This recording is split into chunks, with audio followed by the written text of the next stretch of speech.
Potato gnocchi is just one of those dishes that you want to learn to cook, and I'm going to show you how.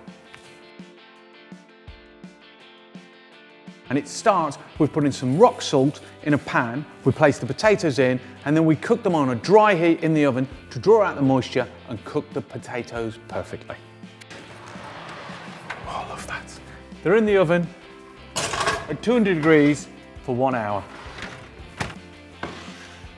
So these potatoes have cooled down for half an hour, and then as you can just see, they're nice and dry in the middle. All you want is the beautiful, fluffy flesh that's still warm, that's going to just make the best dough. And what I need for this is a potato ricer. You could use a masher, but it might leave lumps. This is going to make perfect mashed potato. Got to get your seasoning right. So salt, pepper, and nutmeg. So now we start incorporating those seasonings, and then I'm going to add 2 egg yolks.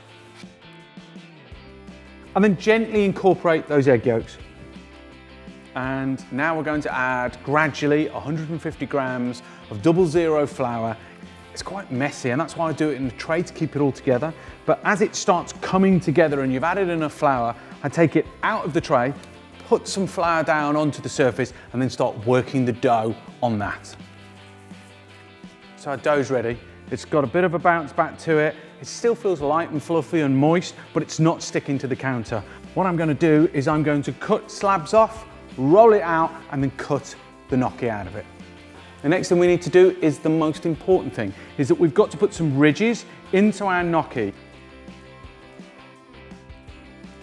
Gnocchi's the perfect dish to do with your kids. Like, it's so much fun to make, and they're going to love how this one tastes as well. I'm going to make a simple sage butter by adding butter to a hot pan and then dropping sage leaves in there. The great thing about cooking sage is it just explodes that aroma, and that's going to be with your gnocchi. Take your sage leaves out, but leave the butter in the pan because that's what we're going to cook the gnocchi in. Drop the gnocchi into rolling, bubbling, salted water, and you know when they're ready when they float to the top. Now it's time to dress it. And then to really take it to the next level, we're going to use some Savini truffle oil. It's just going to make it delicious. Gnocchi really is probably one of my favourite dishes. Simple ingredients, but it's just a masterpiece.